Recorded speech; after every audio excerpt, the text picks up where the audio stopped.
along the same lines that we were talking about earlier, the more raw fresh fruits and vegetables you can get in your diet, the better it's going to be. I'm also trying to figure out how to make traditional things, including more fresh variations. So I'm going to show you how to make a taco with meat. Now, here's our taco meat. It's really yummy. We tried it last night. And if you look at it, it just looks like ground beef. So it's made out of mushrooms, onions, garlic, spices, and that's about it. It's going to be in your recipe book, but we were amazed. We thought it tasted kind of like Taco Bell that they put in their tacos. So we'll see if you guys like it. So all we're going to do, we're just going to make a regular taco here. Just like Taco Bell, but it's a million times healthier and, in my humble opinion, a million times more delicious. So we've got the beef, we've got the sour cream. We're going to show you how to make this later. What do you use for the shell? For the shell, oh, I was going to show, I'll show you that in just a second.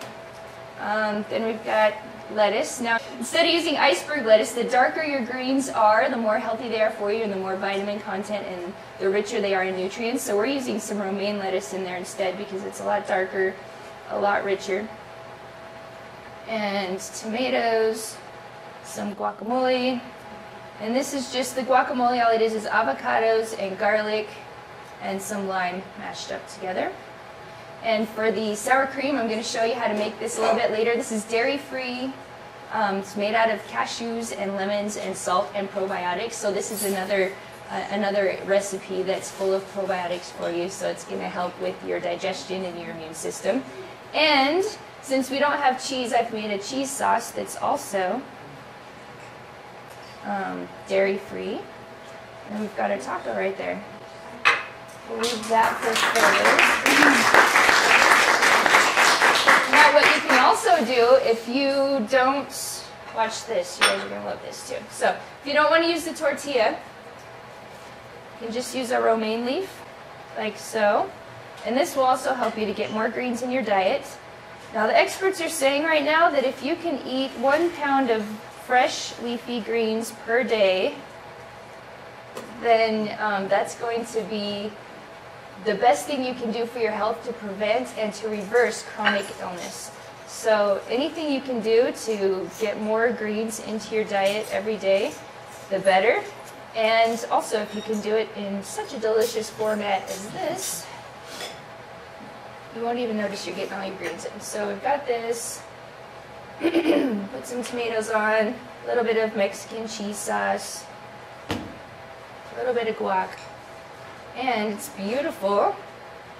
Remember my rules for Cafe Janae, it has to be easy, it's got to be beautiful, it has to be delicious, and then when you're done eating it, you have to feel fabulous. So I think this fills all the rules. And then instead of, if you're trying to get away from grains and other, can you guys see that? Say when. Is that good? So if you're trying to get away from eating lots of breads and tortillas, that's a good way to do it, is put it on greens. Now I remember when I was first starting to change my diet, my staples were bread, tortillas, cheese, butter, yogurt, and a little bit of fruit. So that was my staples. And so I remember I went to the doctor, and I'd been so sick for so long, and he said, you've just got to start eating fruits and vegetables. I'm like, well, I do eat fruits and vegetables because I eat a salad now and then and had fruit every day. And he's like, no, you have to eat all fruits and vegetables. And I was sitting there with my mom, and I remember both of us just like burst out crying. Because we're like, how in the world do you eat just fruits and vegetables? And we just didn't understand. And I was getting like solid 3,000 calories a day of butter and cheese and tortillas and bread and stuff like that.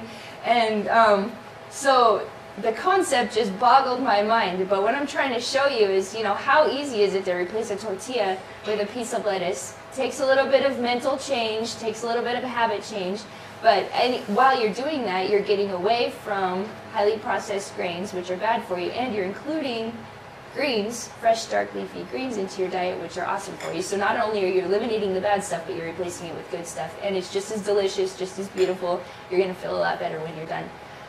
The question about the tortillas I use, you can make them yourself, which is very time consuming.